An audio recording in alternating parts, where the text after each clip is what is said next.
mercredi, l'envoyé spécial du secrétaire général des Nations Unies chargé de l'Afrique de l'Ouest. Les discussions ont porté essentiellement sur les dispositions pratiques prises par le gouvernement en vue d'organiser une élection crédible et transparente en Guinée. Le compte-rendu de Adi Kamara. L'envoyé spécial du secrétaire général des Nations Unies pour l'Afrique de l'Ouest était ce mercredi chez le Premier ministre chef du gouvernement. Saïd Djinit était venu transmettre au gouvernement guinéen le soutien des Nations Unies au processus électoral engagé dans le pays. L'occasion était opportune pour lui de rappeler le rôle prépondérant que le gouvernement a joué lors du premier tour de l'élection présidentielle. Nous sommes réjouis des mesures qui ont été prises par le président de la transition dans la fixation de la préconisation et le dialogue qu'il a instauré avec les deux candidats et également, a-t-on appris, le dialogue qui a eu lieu hier entre les deux candidats eux-mêmes. Donc nous sommes venus apporter notre soutien à ce processus qui s'est développé et exprimer nos voeux les plus sincères et les plus fervents pour que ce processus aboutisse vers la création de toutes les conditions et de la levée de toutes les difficultés vers la tenue des élections dans des conditions apaisées. Notre grande préoccupation, c'est d'assurer que la Guinée surmonte les difficultés actuelles et s'engage sur la voie de la démocratie dans un contexte pacifique. Donc voilà l'essentiel de ma visite. Et encore une fois, Monsieur le Premier ministre, merci de me recevoir et je saisis l'occasion pour vous remercier pour tout le soutien que vous nous avez apporté chaque fois que nous avons été de passage ici pour faciliter le travail des partenaires, notamment les Nations Unies, en tant que partenaire fidèle de la Guinée et des institutions guinéennes dans l'accompagnement dans la transition. En réponse, le Premier ministre Jean-Marie Doré a réaffirmé l'engagement du gouvernement à œuvrer à ce que le deuxième tour de l'élection présidentielle soit crédible et transparente pour le bonheur de tous. C'est pourquoi le ministre de l'administration du territoire, le ministre de la justice, le ministre de la communication, le ministre d'État chargé des affaires étrangères, la ministre de la coopération, le ministre de Guinée de l'étranger, le ministre des Finances, le ministre de la Sécurité, ce sont les principaux ministres impliqués dans le déroulement et j'espère dans la bonne conclusion du processus. Toute l'administration du territoire sera impliquée pour faciliter, dans la mesure du possible, la gestion du processus et pour que tout se passe bien. Ce que je veux vous dire avec insistance, pour ce qui dépendra du gouvernement, tout sera mis en œuvre pour que ce soit correct. Mais ce n'est pas le gouvernement qui est chargé matériellement de l'organisation et de la gestion du processus. Ce n'est pas en violation des accords de Ouagadougou, mais il est normal que l'on dise que c'est le gouvernement qui gère les élections, parce que la CENI opère sur le territoire qui est placé sous le contrôle du gouvernement, mais c'est la CENI qui est chargée de gérer les élections. C'est un engagement solennel qui a été pris par le général Sékou Konaté et nous sommes les premiers collaborateurs du président. Il est bon que nous veillions à ce que les choses se passent bien. Mais pour la gestion du processus, c'est la CENI. Et j'ai également le devoir d'attirer votre attention sur le fait que la force paix, qui doit sécuriser à la fois le déroulement du processus, la sécurisation du vote et le transport des résultats, n'est pas complet. Nous serons obligés, parce qu'il fallait former 16 000 hommes, or à ce jour, on n'a pas 10 000. Donc, il y a un manque à gagner. Mais là, on peut utiliser le terrain employé par-ci, par-là, dans les zones où il n'y a pas beaucoup de risques. mettre les policiers, les gendarmes, et puis n'envoyer la FOSEPEL que là où il y a quelques possibilités de friction. Donc ça, on peut gérer. Mais le grand problème, on avait promis 132 pick-up à la FOSEPEL, on n'en dispose que de 24. Il est important que vous le sachiez. Comme on le voit, le gouvernement est engagé à conférer à ces échéances électorales une réussite totale en tenant compte bien sûr de tous les paramètres liés à la légitimité du futur président de la République. Le département du commerce, de l'industrie et de la promotion du secteur privé s'érige contre la délocalisation du guichet unique DDE pour la Direction nationale des douanes. Cette décision prive le ministère du Commerce de l'essentiel de ses attributions et des moyens de section de la politique commerciale en Guinée. Le reportage de Falilou Dani.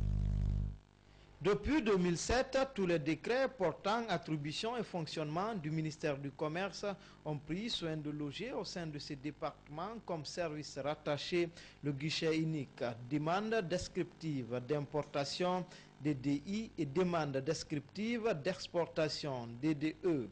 Dès lors, cette institution gère toutes les questions liées au commerce et participe au nom de l'État guinéen aux négociations multilatérales de l'OMC et aux négociations relatives aux accords de partenariat avec l'Union européenne. Du coup, la délocalisation de ce guichet unique DDI-DDE divise et les conséquences sont multiples.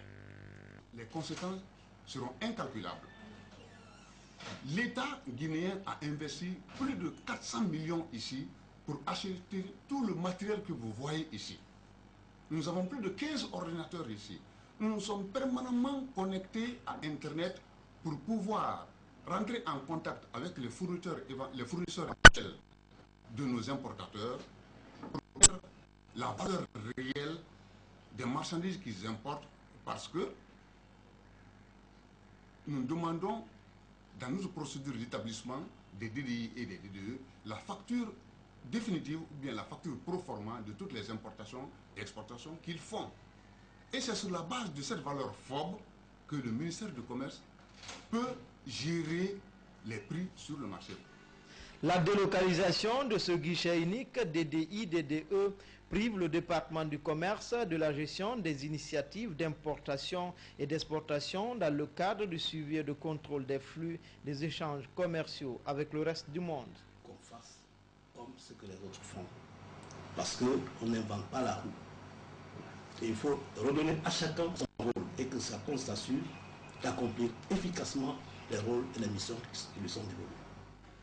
En somme, la réussite de faire du commerce un vecteur de la croissance et de la lutte contre la pauvreté passe par le respect des lois et règlements qui régissent ce secteur porteur de croissance.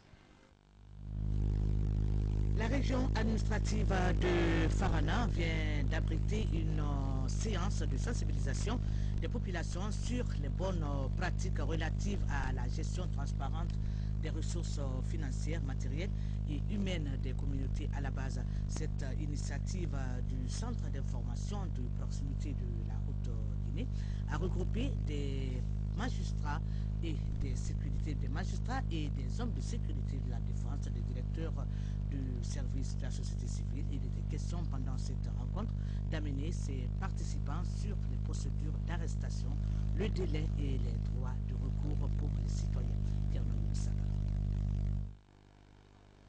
Initiée par le Centre d'information de proximité de la Haute-Guinée, cette campagne de sensibilisation en matière de garde à vue dans la région administrative de Farana a mobilisé des magistrats, officiers de la gendarmerie, police, directeurs de services et organisations de la société civile.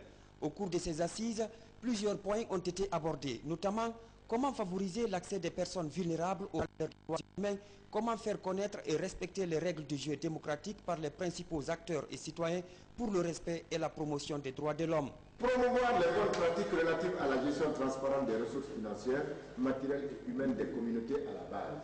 C'est-à-dire que nous appuyons les collectivités en les aidant à élaborer leur PDL, le plan de développement local, à former les élus locaux sur leurs droits et devoirs en vue de faire une certaine transparence et un appui effectif dans le travail qu'ils mènent.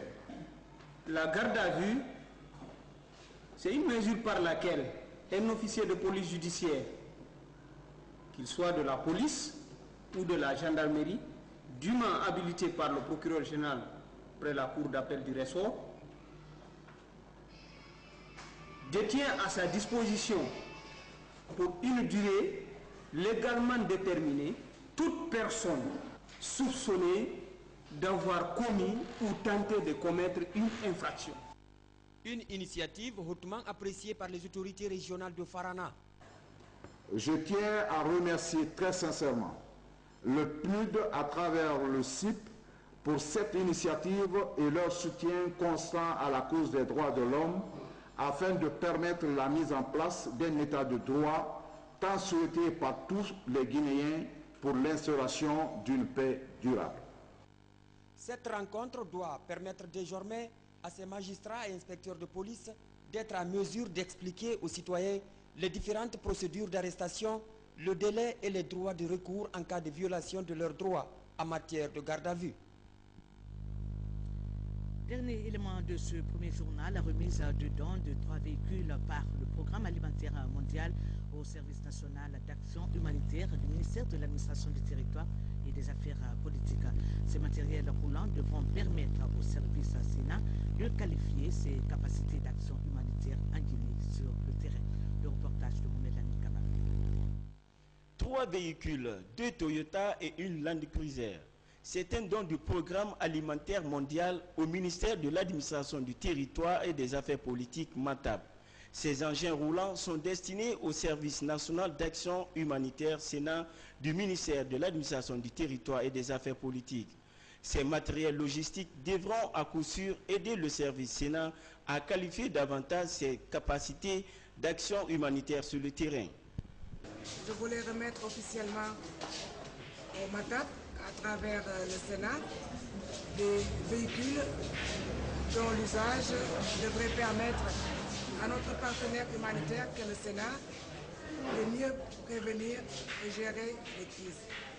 Le PAM et le Sénat, ainsi que le MATAP, c'est une coopération de longue durée. Ça ne s'arrête pas seulement à l'octroi de matériel roulant, mais également à la formation des cadres de ce service, ainsi qu'à des missions conjointes d'évaluation pendant les sinistres et d'intervention à la fin des sinistres. Le ministre Nawadami, dans son discours des circonstances, a remercié la représentante du PAM en Guinée pour cette générosité et a promis que le Sénat en fera bon usage. Au nom du gouvernement, au nom du général Sekouba Konaté, au nom du Premier ministre Marie Doré, j'ai le privilège et l'honneur de vous remercier, mais aussi de vous transmettre les sentiments de reconnaissance des populations guinéennes et surtout de celles qui ont été affectées pendant de dures épreuves et pendant lesquelles vous avez été à leur côté.